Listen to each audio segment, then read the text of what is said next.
बिना सोचे समझे जो बयान दे रहे हो, तुम सह न पाओगे जो आज ज्ञान दे रहे हो। और हकीकत की चुभन से ये दिल कांप जाएगा, जरा ध्यान दो तुम किस ओर ध्यान दे रहे हो। परम आदरणीय अध्यक्ष महोदय, मैं कोड क्रमांक 44 विषय के विरोध में अपने तर्कों के साथ अपनी बात को प्रारंभ करूंगा। अपने विपक्षियों द्वारा दिए गए तर्कों की काट प्रस्तुत करते हुए कि ये भूल गए हैं भारतीय न्याय संहिता बीएनएस की धारा 85 को, जो यह प्रावधान करती है कि यदि कोई पति अपनी पत्नी के साथ सेक्सुअल क्रूएलिटी यानी यौन क्रूरता करता है तो उसे 3 वर्ष के कारावास की सजा दी जाती है जुर्माने के साथ।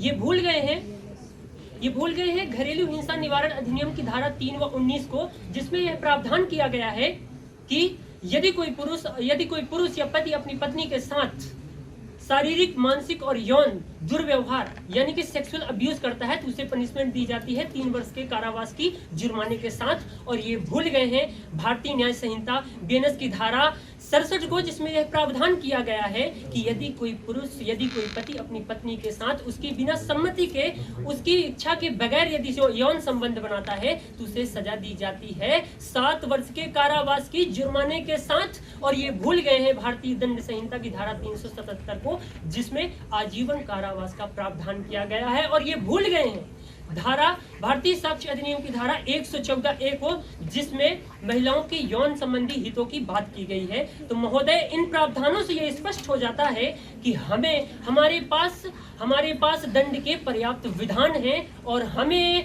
ऐसे किसी भी प्रकार के मैरिटल रेप के कानून की कोई आवश्यकता नहीं है। और महत्वपूर्ण बात यह है महोदय कि दंड के विधान बनाए तो सदियों हो गए। मैं पूछना चाहूंगा, एक शरीर के रूप में देखते हैं और उन्हें भोग मात्र की वस्तु समझते हैं और हम उन्हें अपनी संपत्ति मानते हैं। और शायद इसी दूषित मानसिकता का परिणाम यह है महोदय कि एनसीआरबी का डाटा ये बताता है कि प्रत्येक 15 मिनट में एक बच्ची का बलात्कार हो रहा होता है। और विडंबना ये महोदय कि तब भी हम अपनी संतानों को पढ़ाना नहीं चाहते। हम उन्हें नहीं बताना चाहते कि सेक्स एजुकेशन क्या होती है। हम उन्हें नहीं बताना चाहते कि सेल्फ डिफेंस क्या होता है। हम उन्हें नहीं बताना चाहते कि पुरुष और महिला में कोई भेद नहीं होता है। हम उन्हें नहीं बताना चाहते कि आज पाश्चात्य किस प्रकार भारतीय संस्कृति को निगलता जा रहा है। हम उन्हें नहीं बताना चाहते कि आज भारतीयों के लिए अध्यात्म कितना जरूरी हो गया है। और शायद महोदय इसीलिए हम अपनी संतानों को पाश्चात्य के गलियारे में भेज देते हैं। तो परिणाम यह होता है कि कोई पुरुष नशे की लत में धुत पड़ा मिलता है तो कोई स्त्री सो कॉल्ड फेमिनिज्म और स्वतंत्रता की आड़ में फूहड़पन, अश्लीलता और नग्नता परोसती हुई आपको नग्नता परोसती हुई सड़कों पर दिखाई देती है। और महोदय, महात्मा गांधी जी ने कहा था कि जो परिवर्तन आप समाज में चाहते हैं उसे अपने मन में पहले उतारिए, पहले खुद बदलिए।